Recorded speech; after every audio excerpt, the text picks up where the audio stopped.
Boa tarde. Estamos aqui mais em um podcast do Piratalk. Eu sou o Lucas. Eu sou o Arthur. E nosso entrevistado.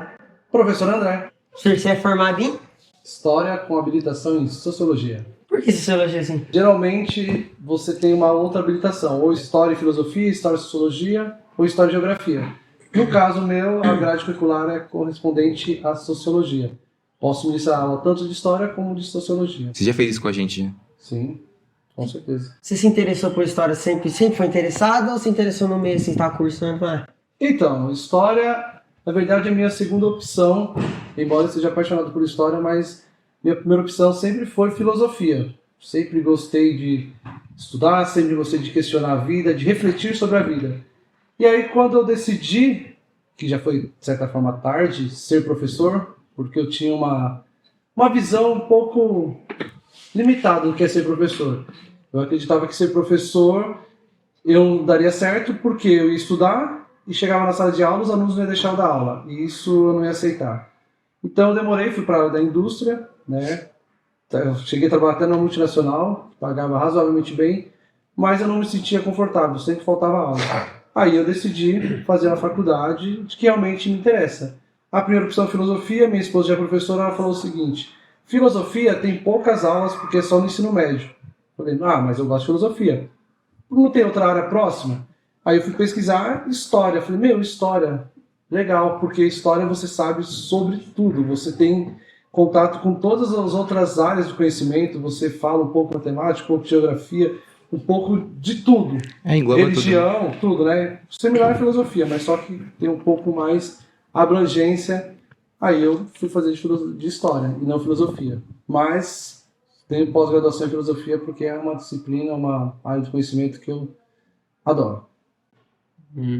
Você é um professor que gosta muito de debater, né, professor? Você... Provamos isso já muitas vezes. Sim, o debate eu acho que é extremamente importante, embora sejam poucas pessoas que estão abertas a debater.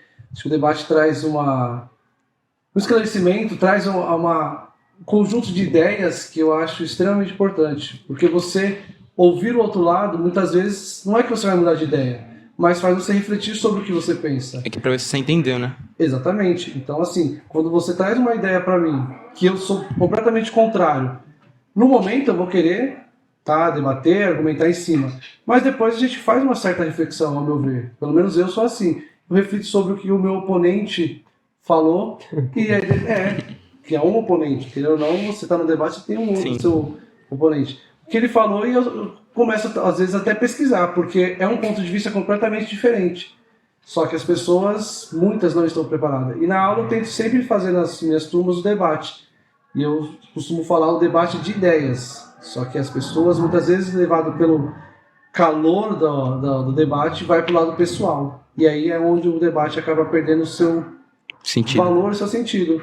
Tá? Mas o debate, para mim, é primordial. A sociedade deveria debater mais, principalmente questões voltadas à religião, política, que são temas que as pessoas falam, religião e política não se discute. Não se discute. Só que muitas pessoas... E futebol também, né? Então, acho que primordial para o desenvolvimento da sociedade, para evoluir em relação ao conhecimento, é debater ideias. Nessa questão que você fala que o pessoal leva muito pro pessoal, você já teve muito problema com essa questão de sala, assim? Sala brigar por questão de debate, alguma coisa assim? Acho que é a nossa, né?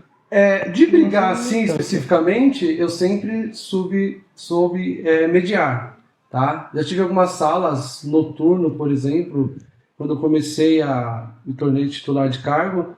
Em 2018, já inseri o debate, que era o ensino médio, terceiro ensino médio, e era uma gritaria, e tinha sala que eu não conseguia de fato, que era gritando, xingando, e aí eu comecei a me preparar melhor, para entender que não adianta colocar um determinado tema se eu não preparar a sala. Então eu sempre falo, acho que a importância do debate é ter um mediador que saiba conduzir. Se você fala que o debate é de ideias, é de ideias. A partir do momento que você ofende o oponente, isso já não é mais ideia. Quando você vai para o lado pessoal, aí acabou que já não tem mais o valor. Então, sim, eu acho que é primordial, como já falei anteriormente, mas tem que ser mediado. A pessoa que está mediando o debate, ela tem que ser muito preparada, porque a qualquer momento, principalmente com adolescentes, que sempre tem aqueles grupos que tem uma certa rusguinha com o outro, e aproveita muitas vezes essa hora do debate para provocar. Eu tenho algumas salas, que não vou citar por ética, que são salas que têm vários grupos, pequenos grupos. E na hora do debate eles adoram. Para o professor, no meu caso, é maravilhoso, porque eles vão buscar estudar para tentar vencer o oponente. Eu acho legal. O problema é a questão internacional entre eles mesmo, que eu acho que acaba muitas vezes que eles vão para o lado pessoal, e aí quando eu vejo que a pergunta está indo muito para o lado pessoal, eu chego lá e corto. Então, acho que a mediação é algo principal para que você consiga conduzir um debate. E são poucos professores, eu acredito, que gostam de fazer debate, porque para conduzir não é fácil. De verdade, muitas vezes acaba tendo alguns atritos, então eu já faço muito mais no ensino médio do que Fundamental 2, porque muitas vezes vai parar até na direção, porque isso extrapola a sala de aula, entendeu? Então tem que ter um cuidado na hora de conduzir um debate. Então você já teve, tipo, na sua infância, assim, quando você era estudante, tinha muitos professores que passavam nessa questão dessa metodologia de debate, ou você só quis passar para os alunos que era algo que você queria ter? Na verdade, eu não participava de debate na época que eu estudava. O ensino era muito mais, como a gente fala, bancário, onde você senta lá e só decora, e só o professor lhe fala. Hoje o ensino é muito mais, ao meu ver, uma certa liberdade para o aluno, um certo protagonismo que muitos, infelizmente, não estão acostumados a exercer, mas na minha época não tinha essa autonomia de nós falarmos, nós na frente. No máximo era seminário e a maioria das vezes eram lendo papelzinho. Então era um ensino extremamente tecnicista, extremamente bancário, onde o professor ficava lá à frente falando e a gente só escutando, escrevendo. E hoje mudou. Embora tenha mudado, eu acho bem legal a forma que é o ensino hoje, no sentido das liberdades, mas em contrapartida nós temos alunos extremamente limitados no sentido de querer. Tá? Eu passei a querer principalmente depois que eu terminei, que eu comecei a buscar, principalmente filosofia, comprar revistas, livros, e aí eu comecei a entender, mesmo porque a gente não tinha acesso a YouTube, acesso a outras fontes, que não livros escolares, trabalhos escolares que a gente tinha aqui na biblioteca, simplesmente pegar e copiar do livro, ridículo, mas era o ensino daquela época. Então, lendo revistas de filosofia, é que eu comecei a me interessar mais, e conforme você vai vendo um autor, vai já indicando outro, e assim você vai buscando, é onde eu comecei a me formar, minha opinião, e principalmente política. A política é algo que me atrai bastante, que eu acho extremamente interessante, porque é o que pode fazer a diferença na sociedade.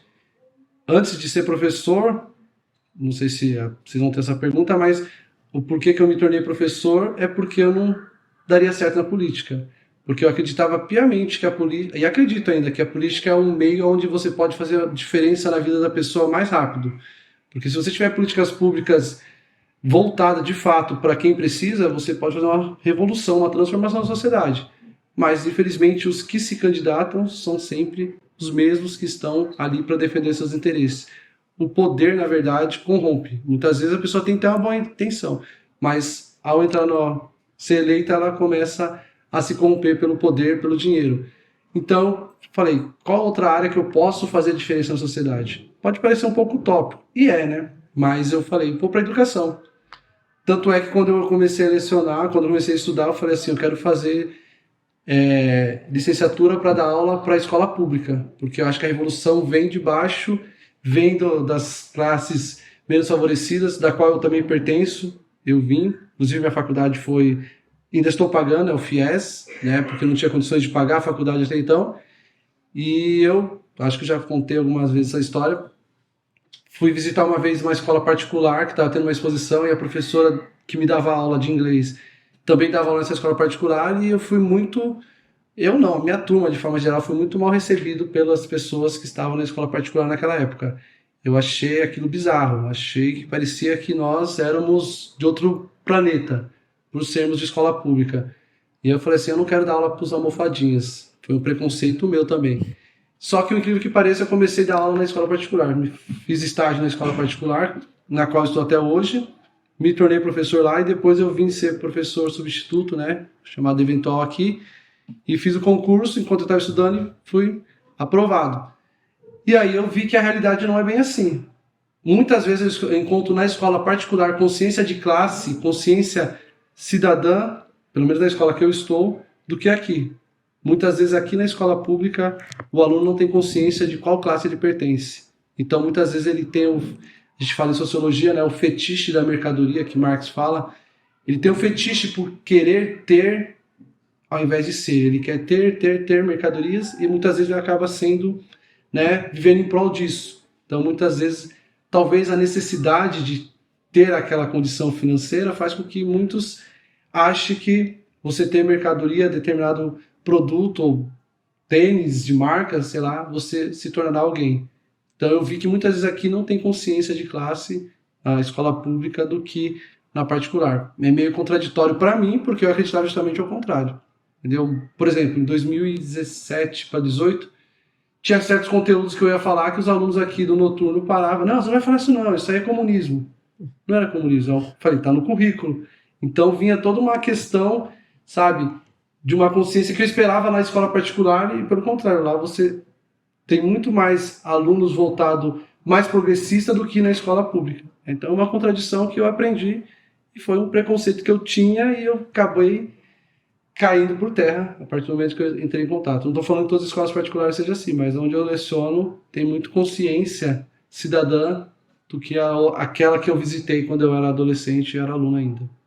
Pessoal, um preconceito meio estranho, né? Vindo principalmente de alunos da escola pública, que geralmente não tem uma condição tão boa quanto o pessoal da escola particular. É Exatamente. realmente meio estranho. Eu achei extremamente bizarro. Quando eu comecei, nossa, em 2018 eu me senti que eu me tornei titular de cargo, e aí eu tinha um currículo específico para seguir, e alguns alunos tentaram me barrar, literalmente. Não, não vai fazer isso aqui não. É naquela polarização, né, entre Bolsonaro, na época era o Haddad, que era candidato a presidente, então eles falavam, eu fui falar sobre o conteúdo era Cuba, por exemplo, que está no currículo, estava naquele, agora mudou novamente, mas estava no currículo do terceiro ano e começaram a falar, você é comunista, sem entender de fato o que é o comunismo.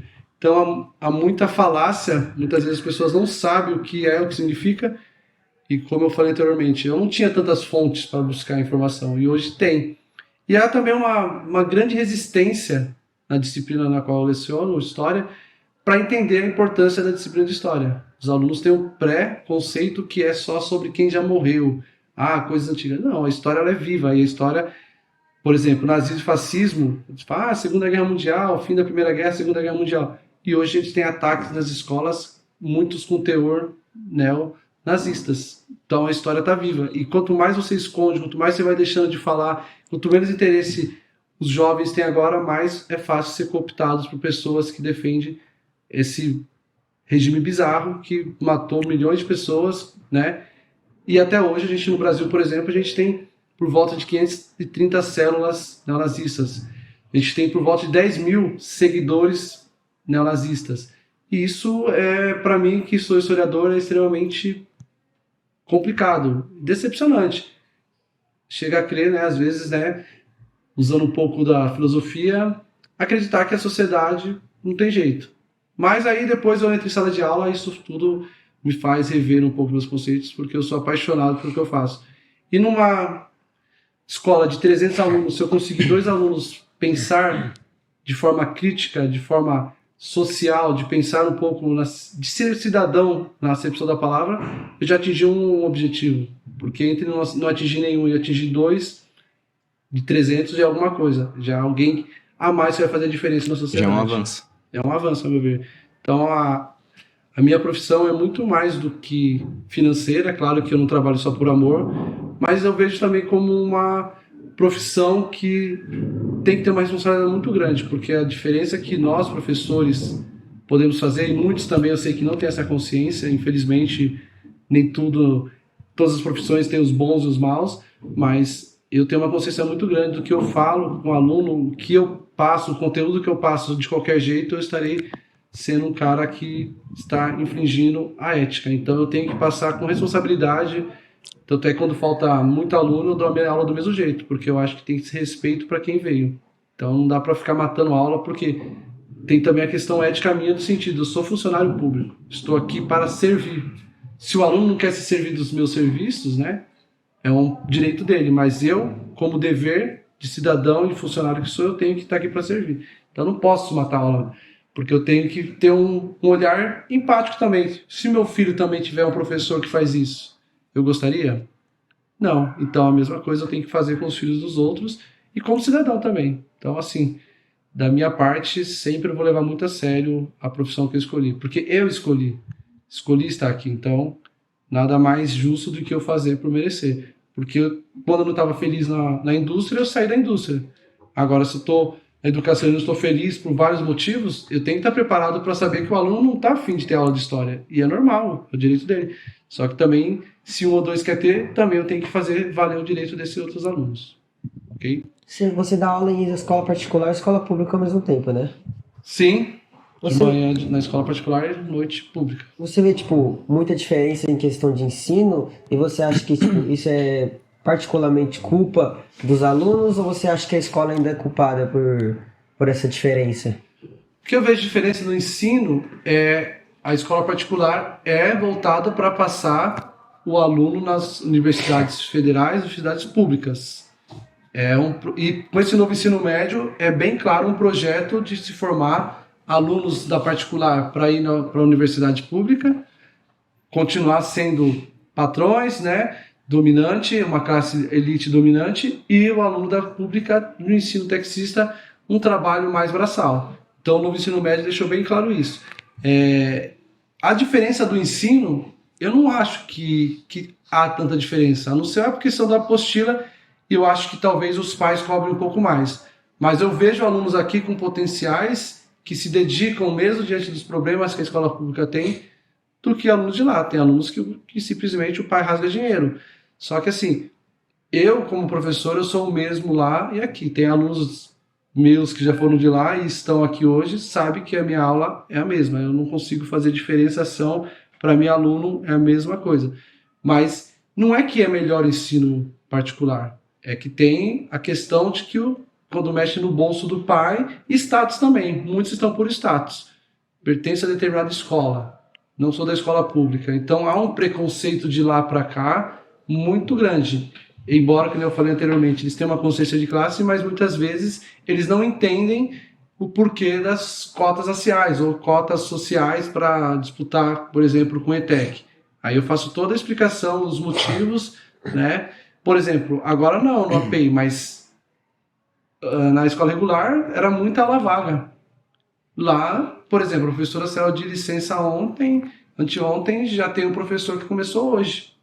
Ela saiu de licença maternidade, já entrou um professor, já foi contratado.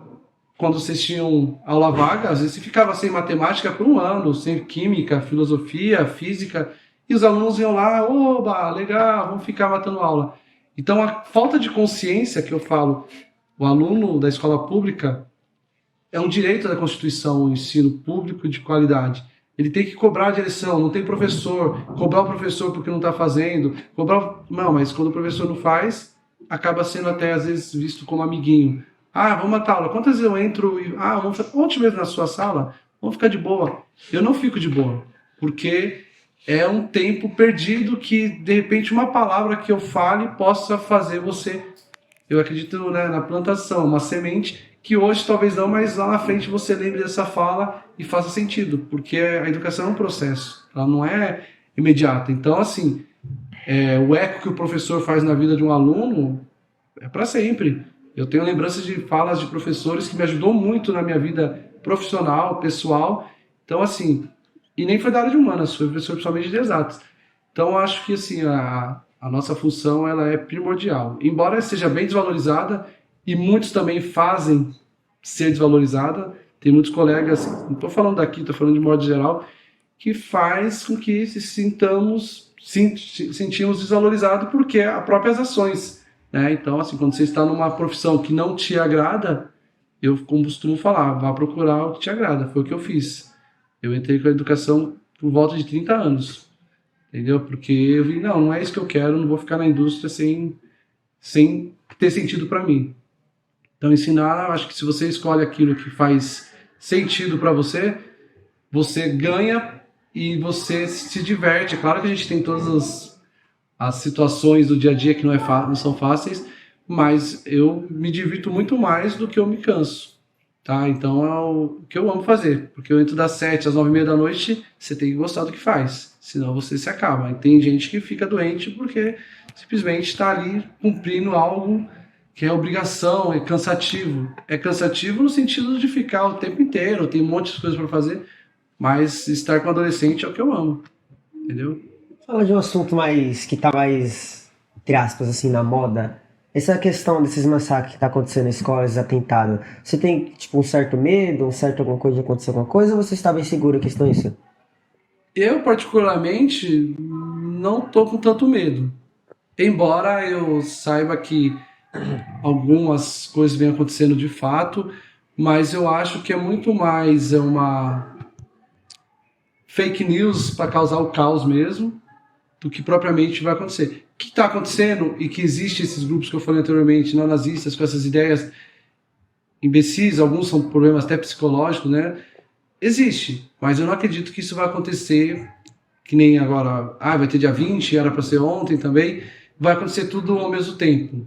E também tenho certeza que a polícia já está fazendo toda uma investigação para fazer com que isso não aconteça. Mas é claro que pode a qualquer momento acontecer em qualquer lugar.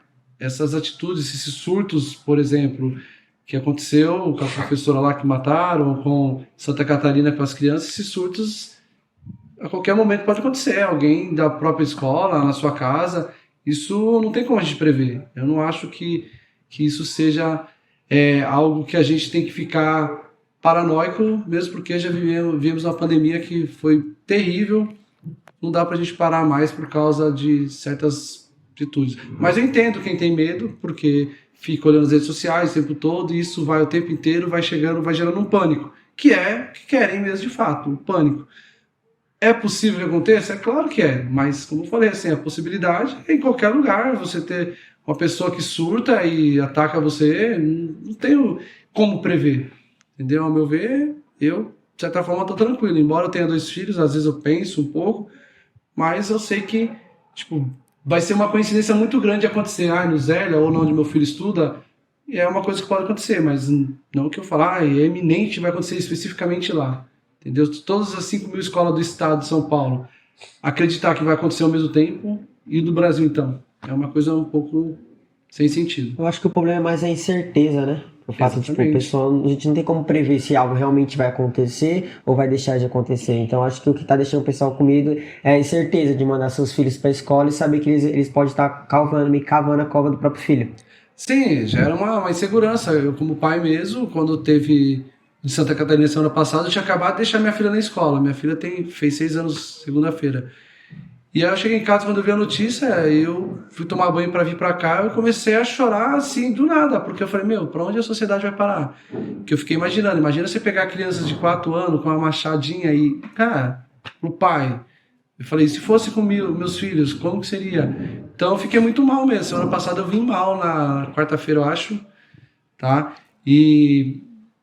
Mas não tem o que fazer, a gente viver é risco o tempo todo. Sair ali na rua e o carro desgovernado te atropelar, não tem como a gente prever. Eu acho que se você ficar com medo de morrer, você não consegue viver, querendo ou não, né? Porque qualquer coisa pode acontecer com você a qualquer momento. Exatamente. Creio que isso. Eu acho que a gente está se prolongando muito e eu acho que é isso. Você tem alguma consideração final a fazer? Não, tenho que só agradecer a vocês pelo excelente trabalho que a imprensa Piratal que está fazendo na escola. Vocês são the best students of the ZNHT Amado e obrigado. O inglês tá em Obrigado a dia. você. E é isso.